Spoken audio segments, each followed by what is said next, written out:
پورا موقع دے رہے ہیں کہ یہ جب فیصلہ ہو جائے. یعنی اگر ہم نے ٹرانسفر کا اتنی دیر اپلائی کیا ہوا ہے تو کم از کم فیصلہ تو کریں. وہ کرتے بھی نہیں ہیں. بہرحال وہاں بھی ان کو بھی میں نے کہا, بڑی دیر کا کہا ہوا ہے کہ ہمیں چیف جسٹس اسلام آباد ہائی کورٹ پہ مجھے کوئی اعتماد نہیں ہے. جب مجھے اٹھایا گیا وہاں سے, آپ سوچیں کہ مجھے غیر قانونی اور آئینی طور پہ اٹھایا گیا ان کی عدالت سے, اور انہوں نے اس کو لیگلائز کر دیا. یعنی اصل میں تو ان کو اللیگل کرنا چاہیے تھا. سپریم کورٹ کو تو جانے کی نوبت نہیں ہونی چاہیے تھی. ان کی عدالت میں بیٹھا ہوں, شیشے توڑ کے, ڈنڈے مار کے, وکیلوں کو مار کے, وہ بیچارہ رجسٹری اسٹاف ان کو ڈنڈے مار کے, اور مجھے گھسیٹ کے لے گئے وہاں سے ان کی عدالت سے. اور چیف جسٹس نے کچھ بھی نہیں کیا, بلکہ اس کو جائز قرار دے دیا گیا. اس کے بعد جو اس سے پہلے ٹرین کیس تھا, 3 ممبر بینچ بیٹھا, دو ججز نے واضح طور پہ کہہ دیا کہ مینٹینیبل ہی کیس. چیف جسٹس صاحب فیصلہ ہی نہیں کر رہے, وہ بھی لٹکائے ہوا ہے وہاں. اور ہمیں اعظم سواتی کو بہت اعتراضات تھے. انہوں نے لیٹر لکھا کہ مجھے اعتماد نہیں ہے آپ کے اوپر. تو نہ وہ اپنے آپ کو ریکیوز کرتے ہیں, نہ ادھر نیچے سے ریکیوز کر رہے ہیں.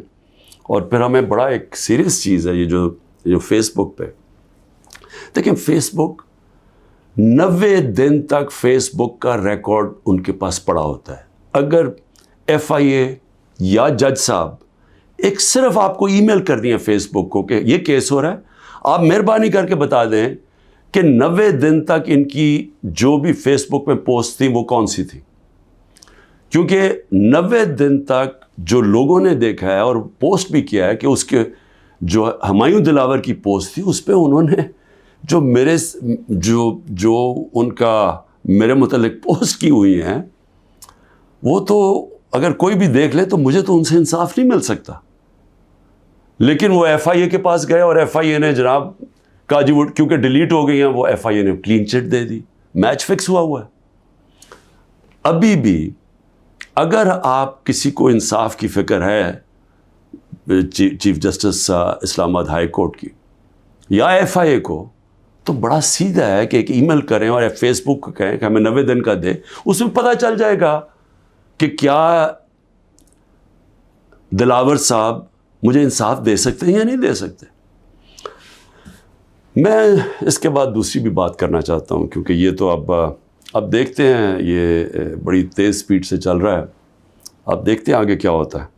لیکن ابھی تک تو کوئی امید نہیں نظر آ رہی کہ جو فیئر ٹرائل ہوتی ہے وہ مجھے ملے گی, جو میرا رائٹ ہے. دوسری چیز یہ جو انہوں نے 2 بلز اسمبلی میں لے کے آئے بڑی تیزی سے, پتہ نہیں انہوں نے کتنے بل پاس کر دیے 1 گھنٹے کے اندر, کوئی 15 نئی لیجسلیشن لے آئے. وہ گورنمنٹ جو جا رہی ہے 15 لیجسلیشن, 8-10 لوگ بیٹھے ہوئے تھے اسمبلی میں. جمہوریت کا مذاق اڑا ہے, نہ وہ بل پڑھے گئے ہیں نہ کچھ ہے, جلدی سے, اور سارا بل کے پیچھے بدنیتی ہے. اور یہ جو 2 بلز انہوں نے انٹروڈیوس کیے ہیں, سیکریسی ایکٹ اور prevention of extreme violence act, یعنی یہ جو 2 بل ہیں یہ تو ایک قوم کو غلام بنا رہے ہیں. یہ تو اسٹالن کی USSR کے اندر اس طرح کے تو قانون بنتے تھے, یا نازی جرمنی میں بنتے تھے. لیکن یہ کسی آزاد معاشرے میں تو کوئی تصور بھی نہیں کر سکتا کہ انٹیلیجنس ایجنسی فیصلہ کریں گی, کسی گھر میں بھی گھس جائیں گی اور فیصلہ کریں گی کہ یہ گھر کے اندر کوئی دہشت گرد ہے, اور وارنٹ ایک جو ہوتا ہے گھر میں گھسنے سے پہلے آپ کو سرچ وارنٹ لینا پڑتا ہے, اس کے بغیر آپ گھس جائیں گے گھروں میں, کسی کے گھر میں بھی گھس جائیں گے اور کچھ بھی کریں گے, اور کسی کو ان کو روکنا نہیں چاہیے. تو یہ تو ایک ملک میں بالکل ہی غلاموں کو کنٹرول کرنے کے لیے ہو رہا ہے. پھر سیکریسی ہے, ایک اور ایکٹ لے آئے ہیں کہ آپ کسی بھی اگر کوئی انٹیلیجنس ایجنسیز کا کوئی آدمی ہے, اس کا آپ نام بھی نہیں لے سکتے. اگر آپ نے نام لے لیا تو وہ آپ کوئی اسٹیٹ سے غداری کر دیں گے, سیڈیشن ہے وہ. تو یہ تو اس طرف جا رہا ہے کہ جنرل مشرف کے مارشل لاء میں بھی اس طرح کی حالات نہیں تھے. یہ تو بالکل ایک وہ معاشرہ, اور مجھے لگ رہا ہے کہ تیاری کر رہے ہیں کہ انہوں نے تو الیکشن کا کوئی نیت ہی نہیں نظر آ رہی. تو اگر الیکشن نہیں کروانے ہیں تو اس کے بعد تو پھر لوگوں کو کنٹرول ہی کرنا پڑے گا, تو انہیں حربوں سے کنٹرول کرنا پڑے گا. اور مجھے جو خوف آ رہا ہے، میں آخر میں صرف یہ بات کرنا چاہتا ہوں کہ اس وقت جو پختونخوا ہے اس کی ہمیں فکر کرنی چاہیے، کیونکہ ان کی کوئی اپنی الیکٹڈ گورنمنٹ نہیں ہے اس وقت. ان لوگوں کو اوپر مسلط کر دیا ہے جن کی کوئی قانونی حیثیت نہیں ہے، اور وہ جو وہاں کر رہے ہیں، جس طرح کی کرپشن ہو رہی ہے اور جس طرح کا وہاں وہ صوبہ آہستہ آہستہ وہاں دہشت گردی بڑھتی جا رہی ہے، لا قانونیت بڑھتی جا رہی ہے، تو وہ تو لوگوں کو پہلی نوجوان وہاں سارے قبائلی علاقے کا جو جس طرح کی تباہی مچی تھی، جس طرح کی قتل و غارت ہوئی ہے قبائلی علاقے میں، ڈرون اٹیک سے، ملٹری آپریشنز، اوپر سے طالبان ایک طرف، وہ دوسری طرف فوج، تو وہ جو لوگوں سے ہوا، جس طرح کی تباہی مچی وہاں، تو وہ تو اسی سے ابھی نکل رہے ہیں.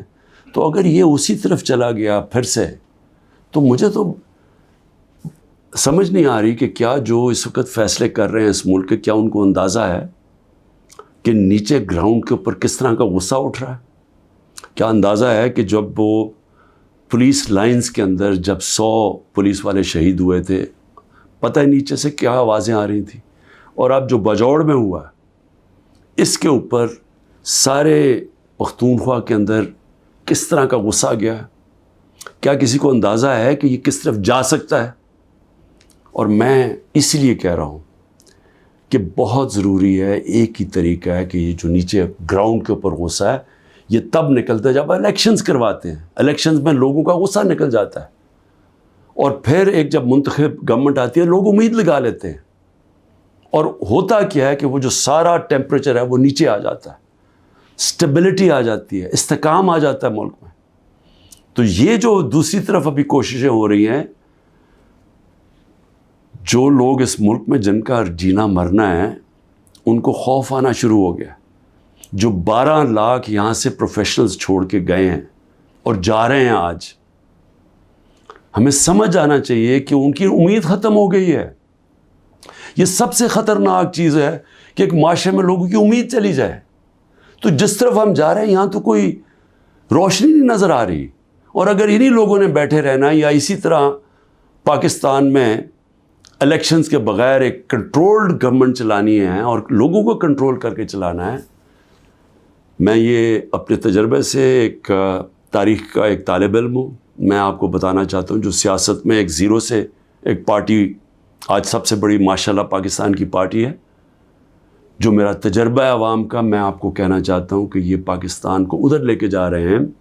جو لوگ سمجھ رہے ہیں کہ وہ ڈنڈے کے زور سے اس ملک کو کنٹرول کر لیں گے، وہ سمجھتے نہیں ہیں، عوام کی سوچ نہیں سمجھتے، نہ وہ تاریخ جانتے ہیں، نہ وہ پولیٹکس سمجھتے ہیں، اور وہ پاکستان کے لیے بہت بڑا خطرناک اندھیرے کی طرف ہم لے کے جا رہے ہیں.